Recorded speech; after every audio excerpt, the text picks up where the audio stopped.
तो hello guys, कैसे हैं आप लोग। उम्मीद है कि अच्छे होंगे और प्रॉब्लम सॉल्व कर रहे होंगे। तो आज का वीडियो टू पॉइंटर अप्रोच के बहुत ही इंपॉर्टेंट क्वेश्चंस पे है, जो बहुत सारे प्रॉब्लम्स इंटरव्यू में पूछे गए हैं और बहुत ही इंपॉर्टेंट है। बहुत सारे कॉन्सेप्ट्स में यूज होता है ये प्रॉब्लम, और इंटर रिलेटेड होता है, बहुत सारी कंपनियों में इंपॉर्टेंट होता है, जैसे माइक्रोसॉफ्ट, गूगल, अमेजोन। और प्रॉब्लम्स का नाम है मूव द जीरोस। लिक्विड का प्रॉब्लम नंबर है 283। तो चलिए स्टार्ट करते हैं प्रॉब्लम। और सबसे पहले प्रॉब्लम की अंडरस्टैंडिंग करेंगे, उसके बाद से कॉन्सेप्ट देखेंगे, उसके बाद से सॉल्विंग अप्रोच, उसके बाद से प्रॉब्लम कोडिंग और टाइम कॉम्प्लेक्सिटी, स्पेस कॉम्प्लेक्सिटी के साथ यहाँ पे सॉल्व किया जाएगा।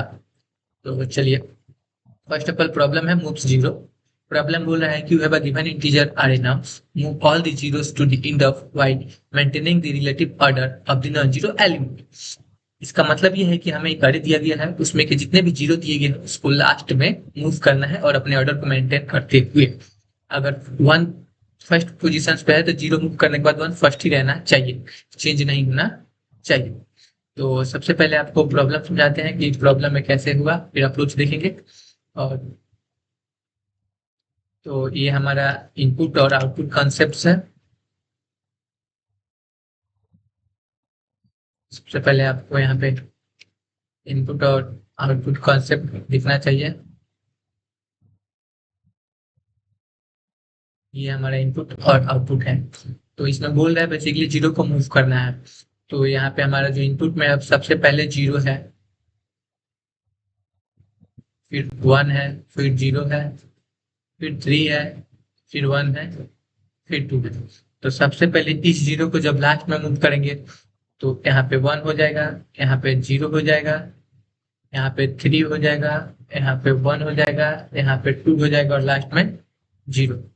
फिर ये वन है तो ये अपने पोजीशन पर रहेगा, मूव नहीं करेगा। फिर ये जीरो लास्ट में जाएगा, तो वन हो जाएगा, थ्री हो जाएगा, वन हो जाएगा, टू हो जाएगा और जीरो का मान जीरो हो जाएगा। और बेसिकली हमारा आप देख सकते हैं यहाँ पे वही है हमारा आउटपुट।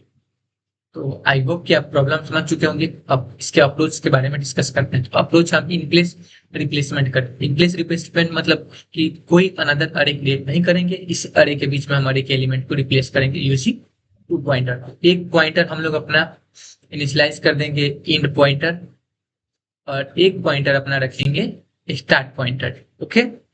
और ये प्रोसेस जो होगा वो डिपेंडिंग ऑन दी स्टार्ट होगा, कि अगर हमारा स्टार्ट जीरो नहीं होगा तो हम लोग को रिप्लेस करने की जरूरत नहीं होगी, अगर स्टार्ट जीरो होता है तभी रिप्लेस करना रहेगा। तो चलिए, कॉन्सेप्ट तो देख लिया है। अब इसका हम आपको सेंटेक्स बताते हैं। तो सेंटेक्स बेसिकली ये होगा कि एक स्टार्ट इनिशियलाइज कर देंगे जीरो से, और फोर लूप के अंदर एक हमारा इन रहेगा, जो भी जीरो से स्टार्ट होगा, और अरे जितना भी लेंथ रहेगा उसमें एक एक बढ़ते हुए जाएगा। ठीक है। और कंडीशन जो रहेगा कि हमारा जो इंडिया है स्टार्ट जो भी यहाँ पे रहेगा वो हमारा जीरो नहीं होना चाहिए।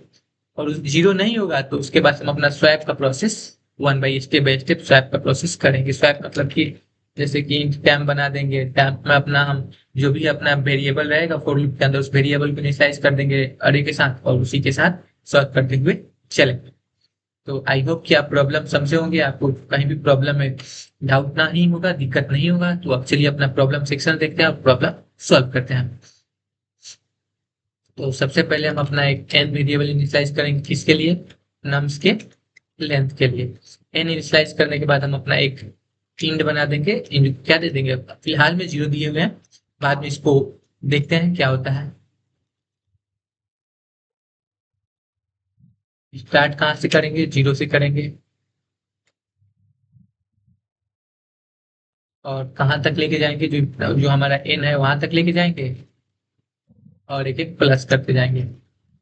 अब यहाँ पे अपना कंडीशंस होगा कि अगर हमारा अरे का एलिमेंट जो कि स्टार्ट पोजिशन पे है, अगर वो जीरो के बराबर नहीं है, तो यहाँ से स्टार्ट, अगर वेरिएबल का इनिशियलाइज आपको रॉन्ग लग रहा हो तो यहाँ पे स्टार्ट कर दीजिए, और यहाँ पे इंड कर दीजिए। ठीक है। इंड हो गया।